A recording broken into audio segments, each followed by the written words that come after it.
In this video, we're going to have a look at magistrates, starting off looking at their role. What I'd like you to do is prepare a table that looks like this, split up into 4 columns: pre-trial, trial, sentencing and appeal, and civil matters. And as we go over the next few slides, what I'd like you to do is fill in that table in the appropriate boxes. So let's first of all have a look at the role and the powers of lay magistrates in general. So they sit in the adult court and deal with criminal cases for people aged 18 or over, and they can also sit in the youth court to hear cases for people aged 10 to 17. They decide on guilt and sentence. They deal with bail applications and conditions for bail, and they can deal with transfer hearings, so they send more serious criminal cases to the Crown Court. More specifically, they can decide whether they want to grant bail or they want to remand somebody in custody. Remember, there is the presumption in favour of bail, so unless you have committed an offence under the Bail Act and there is a concern that you will commit further offences, interfere with witnesses or evidence, or fail to attend court, then they have to give you bail. They also listen to the evidence in the trial. This is something that students quite often forget to mention, but broadly speaking, that's the main part of their role. They decide guilt or innocence based on what evidence they've heard. And remember, if they want to convict, they have to be sure beyond reasonable doubt. They can refer cases to the Crown Court for trial or for sentence. And they can issue warrants, search warrants, arrest warrants, and they work in specialist panels. So the youth court, which is a criminal specialist panel, or civil specialist panels like the family courts, and licensing appeals. So if you'd applied for a license for betting and you'd been turned down, the magistrates would hear that appeal. So the work of magistrates, more specifically, they have to sit for at least 26 half days each year, and they should try to be available for 35 half days each year. That's especially important if they have any further responsibilities. So if they're a chairperson or if they're on a specialist panel. And they should be prepared to sit for the whole day if needed. In terms of the composition of the bench, there is usually 3 people on each bench, but a single magistrate can sit alone to hear matters such as arrest warrants and search warrants. Usually they have to be available more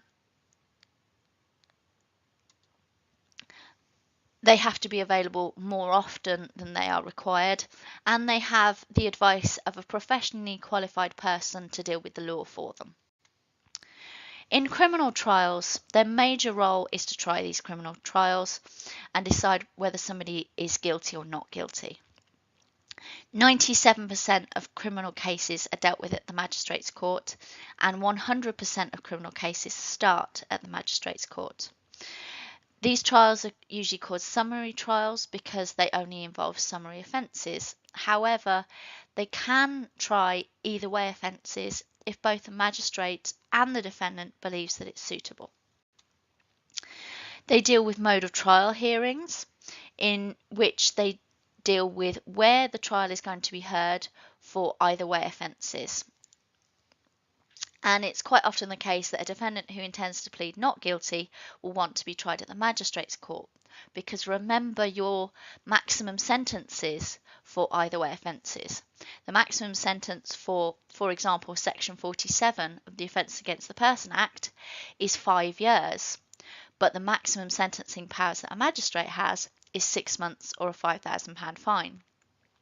So it can be in a defendant's best interest to stay at the magistrates' court if they're going to plead not guilty. Magistrates can also send a defendant for trial. This is arranging to send the accused to the Crown Court for an indictable offence.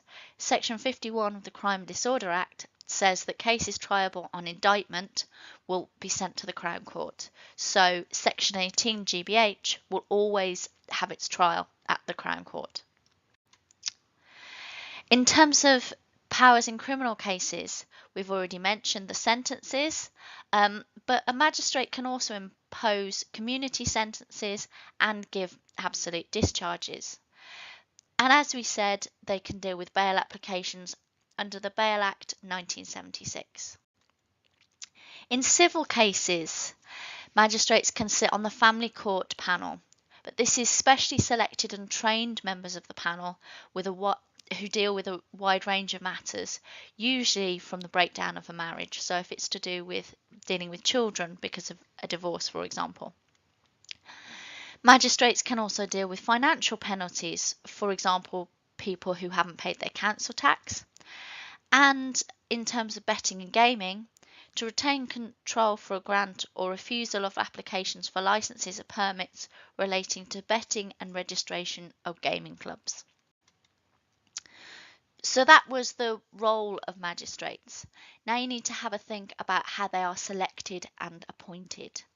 So for this, you need to create another table for yourself, and this time 3 columns, one dealing with qualification and disqualification, one dealing with selection, and one dealing with training.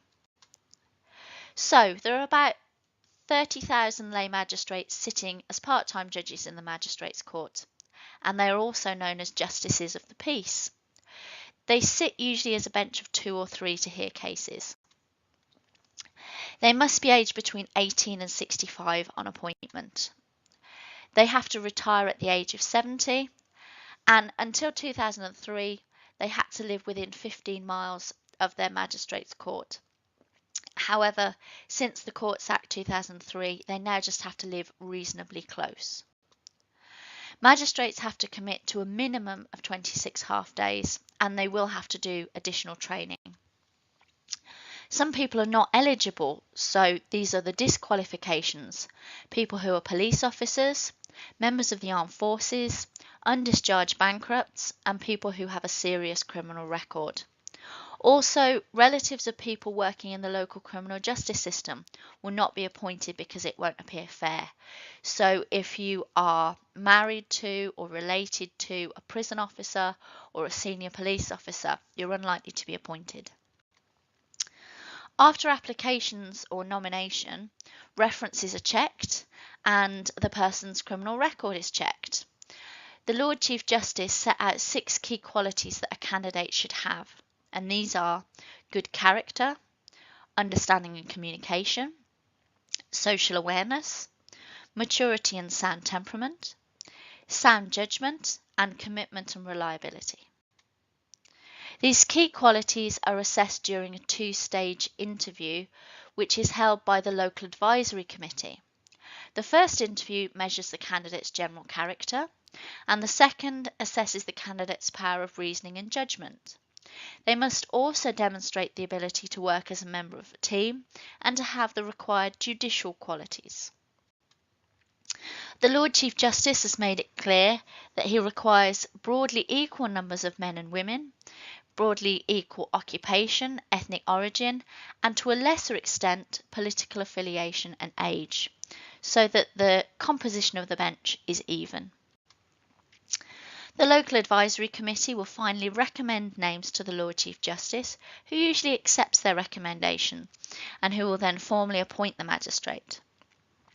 At the conclusion of the selection and appointment procedure, successful candidates will be sworn in as a magistrate at a ceremony conducted by a senior circuit judge. Once appointed, they can continue to serve until the age of 70. Before sitting in court, newly appointed magistrates are required to attend a training and mentoring programme. The 4 main areas of training are covered by the Magistrates' New Training Initiative 1998-2004. These key areas are managing yourself, working as a member of a team, making judicial decisions, and managing the court as a chairman. The Courts Act 2003 obliges the Lord Chief Justice to provide training and training materials for lay magistrates, and this is an ongoing duty.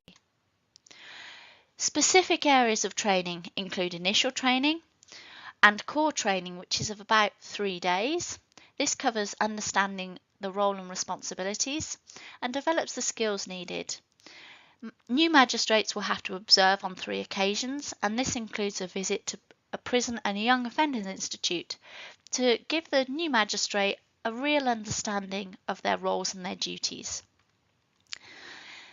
Once qualified as a magistrate, they will have to undertake regular update training, which is laws and procedures that affect magistrates. They will be expected to keep up to date with any changes. This will be given through written materials. They also have to undertake additional training if they wish to be a chairman, work in the youth court or the family court.